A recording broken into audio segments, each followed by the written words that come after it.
ઓમ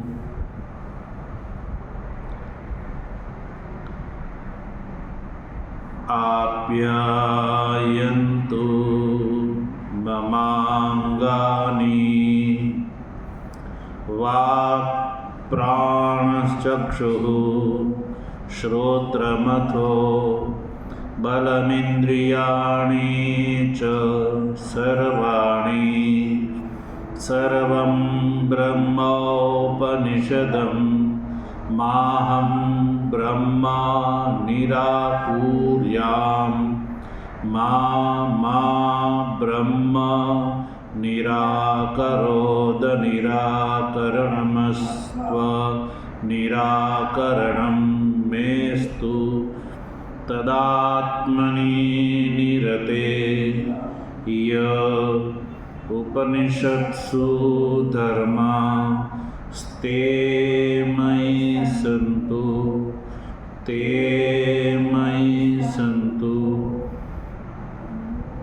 ઓમ શાંતિ શાંતિ શાંતિ. શંકરં શંકરાચાર્યં કેશવં બાદરાયણં સૂત્રભાષ્ય કૃતૌ વંદે ભગવन्तૌ પુનઃ પુનઃ. ઈશ્વરો ગુરુ રાત્મેતિ મૂર્તિભેદ વિભાગિને વ્યોમવદ્વ્યાપ્તદેહાય દક્ષિણામૂર્તયે નમઃ. ઓમ શાંતિ શાંતિ શાંતિ.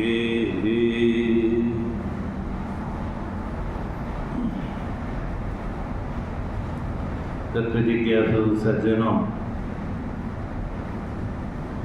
ભગવત કૃપાથી આજથી આપણે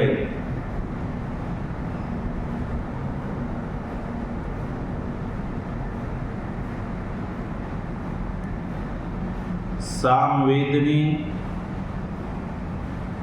કેનોપનિષદનો વિચાર પ્રારંભ કરી રહ્યા છીએ. કાણવ શાખીય યજુર્વેદીય ઈશાવાસ્ય ઉપનિષદનો આપણે પ્રતિપદ ભાષ્ય સહિત આવશ્યકતા પડી ત્યાં ભાષ્ય ટીકા સહિત વિચાર આપણે સંપન્ન કરી ચૂક્યા.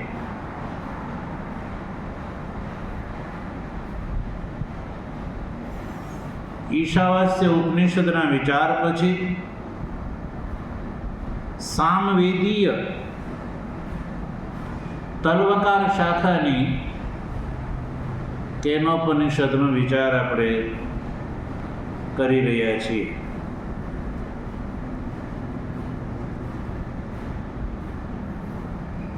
આ કેનોપનિષદનું આપ્યાયંતુ એ મંગલાચરણ છે, મંગલ પાઠ છે. શું છે? મંગલ પાઠ છે, જેનો આપણે પ્રારંભમાં પાઠ કરી ચૂક્યા છીએ.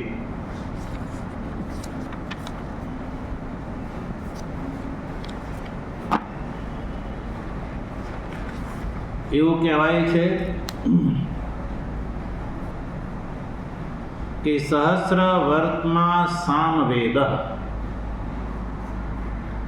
સામવેદની અનેકો શાખાઓ હતી, હજારો શાખાઓ હતી.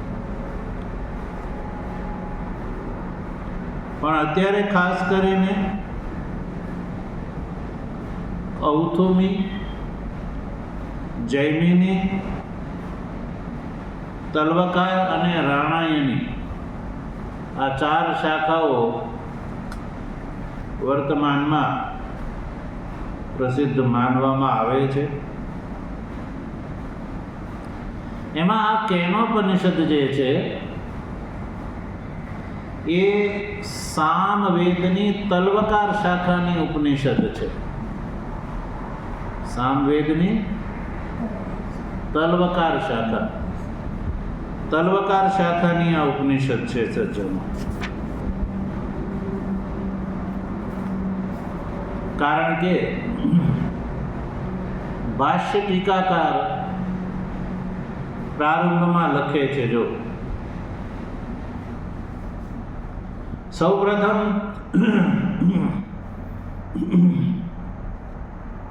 શાખાની વાત કરતા પહેલા ભાષ્ય ટીકાકાર આ ઉપનિષદની અંદર જે પ્રતિપાદ્ય છે એ બ્રહ્મ તત્વનું એક શ્લોકની અંદર એ વર્ણન કરી દે છે કે આ ઉપનિષદની અંદર બ્રહ્મના કેવા સ્વરૂપનું વર્ણન છે કે જે બ્રહ્મ આપણું પોતાનું સ્વરૂપ છે, જે બ્રહ્મ આપણું પોતાનું સ્વરૂપ છે એ બ્રહ્મનું વર્ણન આ ઉપનિષદમાં કેવા પ્રકારથી કરવામાં આવ્યું છે.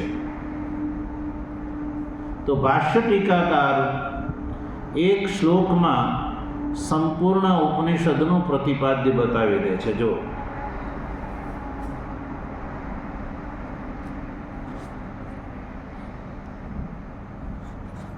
તમારી પાસે એ પુસ્તક નથી, લે આ લઈ લો. એ શ્લોક એમાં નહીં હોય,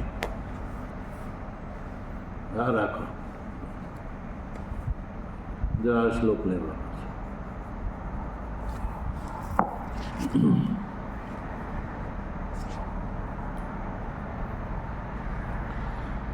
અથાનંદ ગિરી કૃતા ટીકા, એમાં જો સૌથી પહેલો શ્લોક છે ને,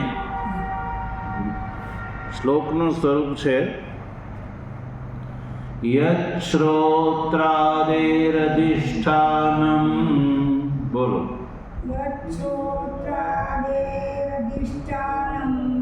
ચક્ષુર્વાગાદ્ય ગોચરમ, ચક્ષુર્વાગાદ્ય ગોચરમ,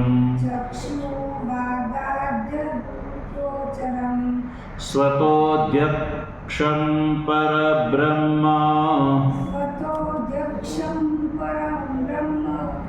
નિત્યમુક્તં ભવામિ તત.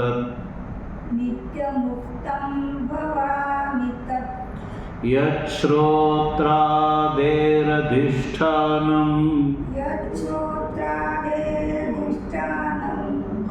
ચક્ષુર્વાગાદ્ય ગોચરમ, સ્વતોધ્યક્ષં પરબ્રહ્મ,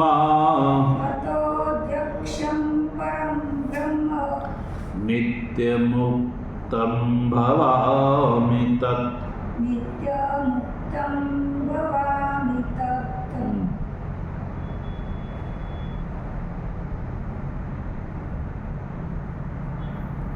તો કેનોપનિષદ દ્વારા જે પ્રતિપાદ્ય બ્રહ્માત્મિક કે જે જ્ઞાન છે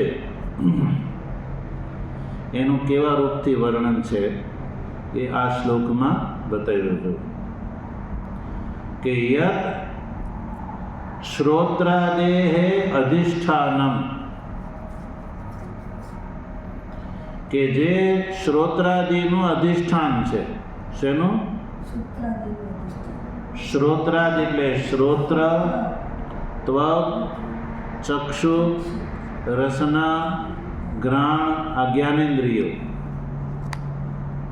અને કર્મેન્દ્રિયો ઉપલક્ષિત સંપૂર્ણ કાર્યક્રમનો સંઘાત લઈ લે. સંપૂર્ણ કાર્યક્રમ સંઘાતનું જે અધિષ્ઠાન છે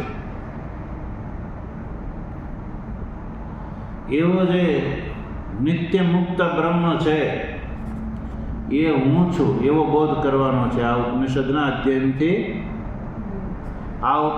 અધ્યયનથી અધિકારીને કેવો બોધ થવો પડે કે હું શ્રોત્રાદિ કાર્યક્રમ સંઘાતનું અધિષ્ઠાન છું. અર્થાત કે હું આ શ્રોત્રાદિ કાર્યકરણ સંઘાત નથી, પણ હું આ જે શ્રોત્રાદિ કાર્યકરણ સંઘાત છે એનો હું અધિષ્ઠાન છું. એવો બોધ, એવો અનુભવ આ ઉપનિષદના અધ્યયનથી થવો જોઈએ. કેનોપનિષદના અધ્યયનથી કેવો બોધ થવો જોઈએ કે હું આ શ્રોત્રાદિ કાર્યકરણ સંઘાત નહીં સજ્જનો, પણ હું શ્રોત્રાદિ કાર્યકરણ સંઘાતનો અધિષ્ઠાન છું. આવો બોધ કરવાનો છે. કેવો અધિષ્ઠાન છું. હું શ્રોત્રાદિ કાર્યકરણ સંઘાતરૂપ નથી, પણ શ્રોત્રાદિ કાર્યકરણ સંઘાત મારી સત્તાથી ચાલે છે. હું એનો અધિષ્ઠાન છું. જો હું અધિષ્ઠાન રૂપે એમાં વિદ્યમાન ન હોઉં તો આ શ્રોત્રાદિ કાર્યકરણ સંઘાતની કોઈ સત્તા રહે નહીં સજ્જનો. એવો અનુભવ આ કેનોપનિષદના અધ્યયનથી થવાનો છે. આપણને અધ્યયન કરીશું ત્યારે જ થશે ને. પછી એટલું જ નહીં, હું ચક્ષુર્વાગાદિ અગોચરમ. આ ઉપનિષદના અધ્યયનના ફળ સ્વરૂપે બ્રહ્મબોધ કેવા રૂપનો થશે અધિકારીને કે હું ચક્ષુર્વાગાદિ અગોચરમ છું. ચક્ષુ એટલે જ્ઞાનેન્દ્રિયો, વાક એટલે કર્મેન્દ્રિયો અથવા જ્ઞાનેન્દ્રિયો અને કર્મેન્દ્રિયો લક્ષિત સંપૂર્ણ કાર્યકરણ સંઘાતનો અવિષય છું. એનો હું વિષય નથી સજ્જન. અથવા ચક્ષુરાદિ ઇન્દ્રિયો દ્વારા હું જોવામાં આવવા વાળો નથી. હું ચક્ષુનો વિષય નથી. ચક્ષુનો વિષય નથી એટલે ચક્ષુ દ્વારા હું દેખાય એવો નથી. શ્રોત્રથી હું સંભળાવ એવો નથી. ત્વગિન્દ્રિયથી હું સ્પર્શ કરી શકાય એવો નથી. તો રસનાથી હું ચાખી શકાય એવો નથી. અને ઘ્રાણેન્દ્રિય દ્વારા હું સૂંઘી શકાય એવો નથી. કારણ કે હું શબ્દ, સ્પર્શ, રૂપ, રસ યા ગંધ આ પાંચેયમાંથી એકેય પ્રકારનો હું નથી. હું શબ્દરૂપ નથી સજ્જનો, એટલે હું શ્રોત્રનો વિષય નથી. જે શબ્દ હોય છે ને એ જ શ્રોત્રનો વિષય હોય છે. શબ્દ હોય એ શ્રોત્રનો વિષય હોય છે. તો और કે હું સ્પર્શ એટલે કે ઠંડો, ગરમ, કઠિન યા નરમ પણ હું નથી કે જેથી કરીને હું ત્વગિન્દ્રિયનો વિષય હોઉં એવો પણ હું નથી. ત્વગિન્દ્રિયનો એ જ વિષય હોઈ શકે જે સજ્જનો સ્પર્શ રૂપ હોય. કેવો સ્પર્શ, ઠંડો યા ગરમ સ્પર્શ કોટીનો હોય. મારું જે આત્મ સ્વરૂપ છે એ કોઈ ઠંડુ ગરમ કઠિન યા નરમ નથી, જેથી કરીને ત્વગિન્દ્રિય દ્વારા એને સ્પર્શ કરી શકાય. તો ચક્ષુ દ્વારા જોઈ શકાય એવો હશે તો કે નહીં. હું નીલ પિતાદી રૂપવાન પણ નથી, જેથી કરીને હું ચક્ષુ દ્વારા દેખાવ. હું નીલ પિતાદી રૂપવાન નથી. ચક્ષુ દ્વારા એ જ પદાર્થ દેખાઈ શકે છે સજ્જનો, જે નીલ પિતાદી રૂપવાન હોય એ જ ચક્ષુનો વિષય બની શકે. પણ આત્મા જે છે ને સજ્જનો, એ નીલ પિતાદી રૂપવાન પદાર્થ નથી. તો પછી રસરૂપ હશે. કટુ કષાયાદી જે ષડ રસ છે કે ને, એ રસરૂપ હશે હોય તો એ રસના ઇન્દ્રિયનો વિષય બને ભાઈ. તો આત્મા જે છે એ કડવો, ખાટો, તીખો, તુરો, ગળ્યો વગેરેમાંથી એકેય પ્રકારનો જે છે એ ટેસ્ટ વાળો નથી. જો એમાંથી એકેય પ્રકારનો હોય તો રસના ઇન્દ્રિય દ્વારા એને ચાખી શકાત, પણ આત્મા એમાંનો એકેય પ્રકારનો નથી, એટલે રસના ઇન્દ્રિય દ્વારા એને ચાખી શકાય એમ નથી.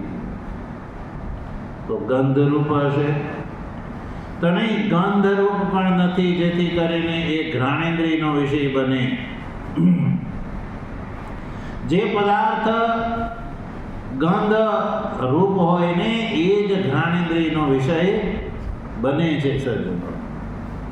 તો યાદ રાખો, આત્મા શબ્દ, સ્પર્શ, રૂપ, રસ અને ગંધ આમાંથી એકેય પ્રકારનો નથી. એટલે સજ્જનો એ જ્ઞાનેન્દ્રિયનો વિષય નથી.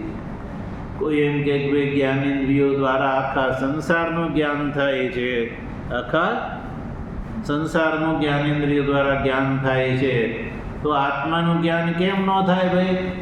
આત્મા કેમ ન અનુભવાય ચક્ષુ ઇન્દ્રિયો દ્વારા? તો એનો ઉત્તર આ શ્લોકમાં બતાવ્યો છે ભાઈ કે આત્મા ચક્ષુર વાગાદી અગોચરમ છે. ચક્ષુ અને વાગાદી એટલે જ્ઞાનેન્દ્રિયો અને કર્મેન્દ્રિયો દ્વારા અગોચર છે. જ્ઞાનેન્દ્રિયો દ્વારા એને જ્ઞાનથી મેળવી નથી શકાતો, અને વાગાદી કર્મેન્દ્રિયો દ્વારા કર્મ દ્વારા એને પ્રાપ્ત કરી શકાય એમ નથી. તો એ વાત ખબર પડી કે ભાઈ ઇન્દ્રિયો દ્વારા એ જ પદાર્થ દેખાય છે જે દૃશ્ય હોય છે. આત્મા દૃશ્ય નથી. એટલે આત્મા ચક્ષુ અને વાગાદીનો અવિષય છે. તો બે વાત થઈ. એક તો શ્રોત્રાદિનું અધિષ્ઠાન છે આત્મા. આ ઉપનિષદમાં આત્માના સ્વરૂપનું વર્ણન બતાવ્યું કે આત્મા શ્રોત્રાદિ ઇન્દ્રિયોનું અધિષ્ઠાન છે, એટલે સંપૂર્ણ કાર્યકરણ સંઘાતનું અધિષ્ઠાન છે. અને બીજી વાત એ છે કે આ આત્મા ચક્ષુરાદિ ઇન્દ્રિયોથી અગોચર છે, એવું આ ઉપનિષદમાં વર્ણન કર્યું. એટલે આ ઉપનિષદના ફળ સ્વરૂપે જ્ઞાનીને પોતાના આત્માનો અનુભવ કેવો થવો જોઈએ કે હું કાર્યકરણ સંઘાતમાંથી એકેય નહીં, પણ હું કાર્યકરણ સંઘાતનું અધિષ્ઠાન છું, અને ચક્ષુ અને વાગાદી આજે જ્ઞાનેન્દ્રિયો અને કર્મેન્દ્રિયોનો અવિષય છું. પછી ત્રીજી વાત આ ઉપનિષદમાં આત્માના સ્વરૂપનું વર્ણન બતાવ્યું સ્વતોધ્યક્ષમ. કેવું બતાવ્યું? સ્વતોધ્યક્ષમ, કે આ આત્મા કેવો છે? સ્વતઃ અધ્યક્ષમ છે. શ્રોત્રાદિનું અધિષ્ઠાન છે અને ચક્ષુવાગાદિનો અવિષય છે, અને સ્વરૂપથી સ્વતઃ અધ્યક્ષ છે. સ્વતઃ અધ્યક્ષ એટલે કહ્યું કે ભાઈ સજ્જનો, સંસારમાં સામાન્યતઃ એવું માનવામાં આવે કે જે શ્રોત્રાદિનું અધિષ્ઠાન છે અને ચક્ષુ વાગાદિનો અગોચર છે. યદિ ચક્ષુ અને વાગાદિ દ્વારા એ વિષય ન હોય તો એવી વસ્તુ સંસારમાં હશે જ નહીં. આવો સંશય એવો થાય કે આવી વસ્તુ સંસારમાં હશે જ નહીં. જો હોય તો ચક્ષુરાદિ ઇન્દ્રિયો દ્વારા વાગાદિ દ્વારા એને કોઈને કોઈ રીતે જાણી શકાય યા કર્મથી પ્રાપ્ત કરી શકાય. તો મનુષ્યની આ અલ્પતા છે. મનુષ્ય એવું માને છે કે ચક્ષુરાદિ ઇન્દ્રિયો દ્વારા જે અનુભવાય નહીં, વાગાદિ ઇન્દ્રિયો દ્વારા જે પ્રાપ્ત ન કરી શકાય, તો એવી સંસારમાં વસ્તુ હશે જ નહીં. એવું જે અસંભાવના જે દોષ છે એ દોષની નિવૃત્તિ માટે આ ઉપનિષદની અંદર આત્માનું સ્વરૂપ બતાવ્યું કે આત્મા સ્વતોધ્યક્ષમ. આત્મા સ્વયં પ્રકાશ છે. કેવો છે? સ્વયં પ્રકાશ છે. સ્વતોધ્યક્ષમનો અર્થ છે સ્વયં પ્રકાશમ. જો ટિપ્પણીકારે જો નીચે લખ્યું, ટિપ્પણીકારમાં 2 નંબર છે ને, તો નીચે જો 2 નંબર સ્વતોધ્યક્ષમ યાની સ્વયં પ્રકાશમ. કે આત્મા કેવો છે? સ્વયં પ્રકાશ છે. આત્માને પ્રકાશિત થવા માટે અન્ય કોઈ પ્રકાશાંતરની અપેક્ષા આત્માને નથી કે અન્ય કોઈ પ્રકાશ કરે ત્યારે આત્મા કોઈને દેખાય. આત્મા સ્વયં પ્રકાશ છે, પોતે પોતાનો પ્રકાશ કરે છે, અન્ય પ્રકાશાંતરની આવશ્યકતા નથી. તો આવો જે અને ચતુર્થ નિત્ય મુક્તમ. આ આત્મા કેવો છે? નિત્ય મુક્તમ. એવું આ ઉપનિષદની અંદર વર્ણન કર્યું છે. તો સજ્જનો, આ ઉપનિષદના અધ્યયનના ફળ સ્વરૂપે અધ્યયતાને એ ખ્યાલ આવે કે હું શ્રોત્રાદિ કાર્યકરણ સંઘાત નથી, પણ શ્રોત્રાદિ કાર્યકરણ સંઘાતનું હું અધિષ્ઠાન છું. પછી ચક્ષુર્વાગાદિ જે જ્ઞાનેન્દ્રિયો કર્મેન્દ્રિયો છે એનો હું અવિષય છું. પછી સ્વતઃ અધ્યક્ષ એટલે સ્વયં પ્રકાશ છું. સ્વયં પ્રકાશ છું. પછી પરબ્રહ્મ છું એટલે જ હું પરબ્રહ્મ છું. અને પરબ્રહ્મ છું એટલે નિત્ય મુક્ત છું. હું નિત્ય મુક્ત છું. હું ક્યારેય બંધાયેલો નથી. તત્ભવામી એવો હું છું. તો સજ્જનો, આ ઉપનિષદના અધ્યયનનું આ ફળ છે. ઉપનિષદની અંદર આવા પ્રકારના આત્મતત્વનું વર્ણન કરેલું છે. એટલે આ ઉપનિષદનું અધ્યયન કરવાથી અધ્યતાને એ બોધ થાય છે કે આવો બોધ થાય છે. હું શ્રોત્રાદિનું અધિષ્ઠાન, ચક્ષુર્વાગાદિનો અવિષય, સ્વતઃ અધ્યક્ષમ, પરબ્રહ્મ અને નિત્ય મુક્તમ હું છું. તદ્ભવામી એ હું છું. આવો અનુભવ થતા જ્ઞાની છે સજ્જનો એ મુક્ત થઈ જાય છે. તો આ ઉપનિષદની અંદર આત્માના આવા સ્વરૂપનું વર્ણન સજ્જનો જોવા મળે છે. તો આનંદગીરીજી જે ભાષ્ય ટીકાકાર છે ને સજ્જનો, એની એ વિશેષતા છે સજ્જનો, એની એ વિશેષતા છે કે જે ઉપનિષદનો એ વ્યાખ્યાન કરે છે ને, જે ઉપનિષદનો એ વ્યાખ્યાન કરે છે, ભાષ્યની ટીકા કરે છે, તો એ ઉપનિષદની અંદર આત્મતત્વના જેવા સ્વરૂપનું વર્ણન કર્યું છે એને પ્રારંભમાં એક શ્લોકમાં બતાવી દે છે. એટલે જો આ તો યદ્યપિ દીર્ઘકાળ સુધી ઉપનિષદનો વિચાર ચાલશે, પણ એક વાત એ યાદ રાખવાની કે આ ઉપનિષદની અંદર આત્માના આવા સ્વરૂપનું વર્ણન કર્યું છે અને અધિકારીને આવો અનુભવ થવો જોઈએ કે હું શ્રોત્રાદિ કાર્યકરણ સંઘાત નહીં, પણ શ્રોત્રાદિ કાર્યકરણ સંઘાતનો હું અધિષ્ઠાન છું. પછી ચક્ષુર્વાગાદિ જે છે એનો હું અવિષય છું. એટલે કે ચક્ષુર્વાગાદિ દ્વારા હું જાણી અને પ્રાપ્ત કરી શકાય એવો નથી. અને પછી કેવો છું તો કહ્યું કે હું સ્વતઃ પ્રકાશ છું, પરબ્રહ્મ છું અને એટલે નિત્ય મુક્ત છું. આ ઉપનિષદનું અધ્યયન કરો તો આવો અનુભવ થવો જોઈએ. ઈશાવાસ્ય ઉપનિષદનો પ્રારંભ કર્યો ત્યારે પણ આપણે ભાષ્ય ટીકાકૃત જે શ્લોક છે કે જે ઉપનિષદની અંદર જે આત્માના સ્વરૂપનું વર્ણન કર્યું છે એનું પણ પ્રારંભમાં ભાષ્ય ટીકાકાર આનંદગીરીજી એક શ્લોકમાં જે છે એનું પ્રતિપાદન કર્યું હતું. येनात्मना परेणेषा व्याप्तं विश्वमशेषतः सोहम देहद्वयी साक्षी वर्जितो देह तद्गुणः. ઈશાવાસ્ય ઉપનિષદના અધ્યયનના ફળસ્વરૂપે આવો અનુભવ થવો જોઈએ કે જે આત્મા દ્વારા, જે ઈશ્વર દ્વારા આ સંપૂર્ણ સંસાર વ્યાપ્ત છે એ હું છું અને દેહદ્વયનું સાક્ષી છું. દેહ અને દેહના ગુણથી હું વર્જિત છું. આવો ઈશાવાસ્ય ઉપનિષદના અધ્યયનના ફળસ્વરૂપે આવો અનુભવ થવો જોઈએ. અને આ ઉપનિષદની અંદર આત્માના આવા સ્વરૂપનું વર્ણન છે એટલે અધ્યતાને આવો અનુભવ થવો જોઈએ. તો ભાષ્ય ટીકાકૃત જે સંપૂર્ણ ઉપનિષદ છે એનું તાત્પર્ય બતાવવા વાળો જે શ્લોક છે એનો આપણે વિચાર કર્યો. એટલે કે ઉપનિષદના પ્રતિપાદ્યનું બ્રહ્માત્મિક્યનું અનુસંધાન જે છે એનું નિબંધન કર્યું યદ ઇત્યાદિ.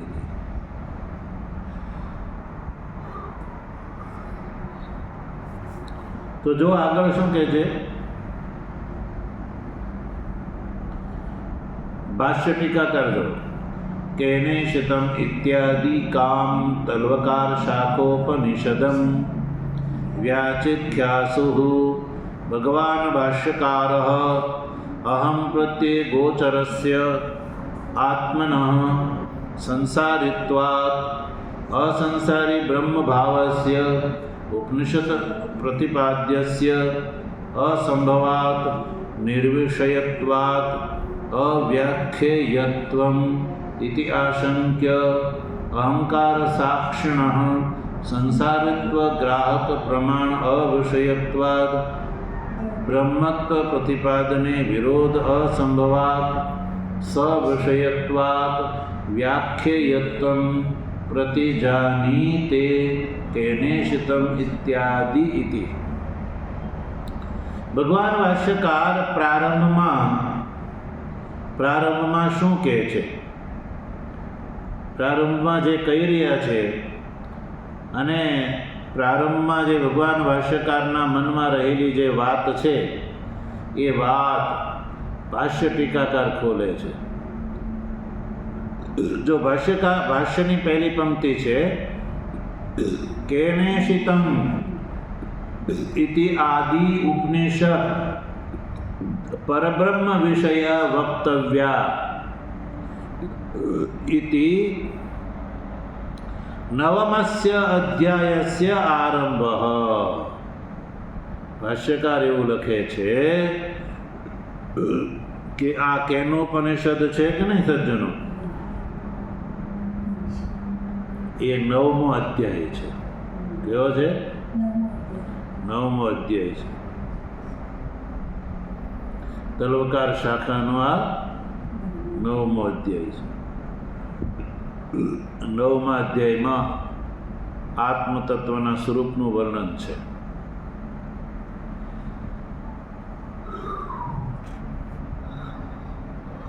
એટલે 9મા અધ્યાયની અંદર 9મો અધ્યાય છે કે નહીં, એનો વિષય પરબ્રહ્મ છે. કર્મકાંડ નથી, ઉપાસના નથી, પણ જ્ઞાન છે. કેનિશતમ ઇત્યાદિ ઉપનિષદ, કેનિશતમ એ શબ્દથી જેનો પ્રારંભ થાય છે જે ઉપનિષદનો, એ ઉપનિષદનો જે છે વિષય છે પરબ્રહ્મ છે. શું છે? પરબ્રહ્મ છે.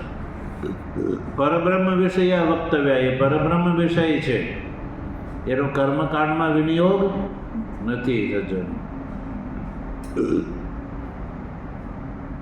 આ પહેલાના 8 અધ્યાયની અંદર તો કર્મનું પ્રતિપાદન છે, પણ 9મા અધ્યાયમાં બ્રહ્મ તત્વનું પ્રતિપાદન છે. પરબ્રહ્મ વિષય છે, ઉપનિષદનો વિષય છે, પ્રતિપાદ્ય વિષય છે પરબ્રહ્મ. અને આ પહેલાના 8 અધ્યાયનો પ્રતિપાદ્ય વિષય છે કર્મકાંડ. અને 9મા અધ્યાયનો વિષય છે પરબ્રહ્મ જીવ બ્રહ્માત્મિક જ્ઞાન. તો આવું કેમ લખવું પડ્યું ભાષ્યકારે? તો એનો જે ભાષ્યકારનો જે મનોરાજ્ય છે એ ભાષ્ય ટીકાકારે ખોલ્યો છે. ભાષ્ય ટીકાકાર લખે છે કેનેશિતમ ઇત્યાદિકામ તલ્વકાર શાકોપનિષદમ. કેનેશિતમ એ મંત્રથી જેનો પ્રારંભ થાય છે એ ઉપનિષદ છે તલ્વકાર શાકોપનિષદ. તલ્વકાર શાખાની ઉપનિષદ હોવાથી એનું નામ છે તલ્વકાર શાકોપનિષદ.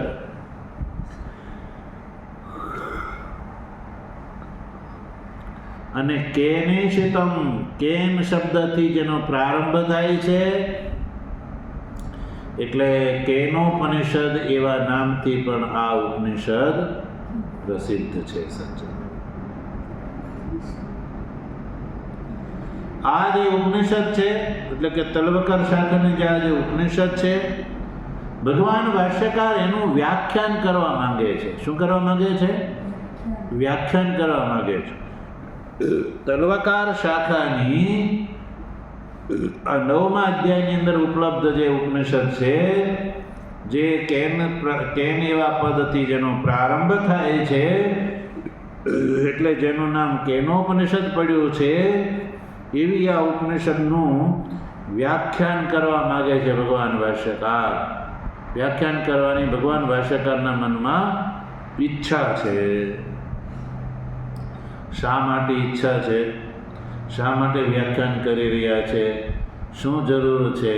આત્માનો અનુભવ તો અહમ રૂપથી બધાને થાય જ છે, અને અહમ રૂપથી આત્માનો અનુભવ એ બધાને સજ્જનો છે, અને સંસાર પણ સાથે સાથે ચાલે છે. એટલે આત્માના જ્ઞાનથી સંસારની નિવૃત્તિ થઈ જાય એવું કાંઈ અહીંયા દેખાતું નથી. અહમ પ્રત્યેનો વિષય આત્મા છે, બધાને ખબર છે. અહમ બોલે છે, છતાંય સંસારે ચાલુ છે અને આત્મજ્ઞાની ચાલુ છે. એટલે આત્મજ્ઞાનમાં અને સંસારમાં કોઈ વિરોધ છે નહીં. આત્મજ્ઞાન એટલે અહમ પ્રત્યેનો વિષય આત્મા. આવી શંકાને સમાપ્ત કરવા માટે ભગવાન ભાષ્યકાર આ ઉપનિષદનું વ્યાખ્યાન કરે છે. આગળની વાત છે, ભગવાનની કૃપા હશે તો આગળ વિચાર કરીશું. ઓમ આપ્યાયન્તુ મમાંગાની વાક્ પ્રાણશ્ચક્ષુઃ શ્રોત્રમથો બલમિન્દ્રિયાણિ ચ સર્વાણિ સર્વં બ્રહ્મોપનિષદં માહં બ્રહ્મ નિરાકુર્ય મામા બ્રહ્મ નિરાકરોદ નિરાકરણમસ્ત્વ નિરાકરણં મેસ્તુ તદાત્મનિ નિરતે ય ઉપનિષત્સુ ધર્મા તે મયि સંતુ. ઓમ શાંતિ શાંતિ શાંતિ. શંકરં શંકરાચાર્યં કેશવં બાદરાયણં સૂત્રભાષ્યો કૃતૌ વંદે ભગવन्तौ પુનઃ પુનઃ. ઈશ્વરો ગુરુરાત્મેતિ મૂર્તિભેદ વિભાગિને વ્યોમવદ્વ્યાપ્ત દેહાય દક્ષિણામૂર્તયે નમઃ. ઓમ શાંતિ શાંતિ શાંતિ.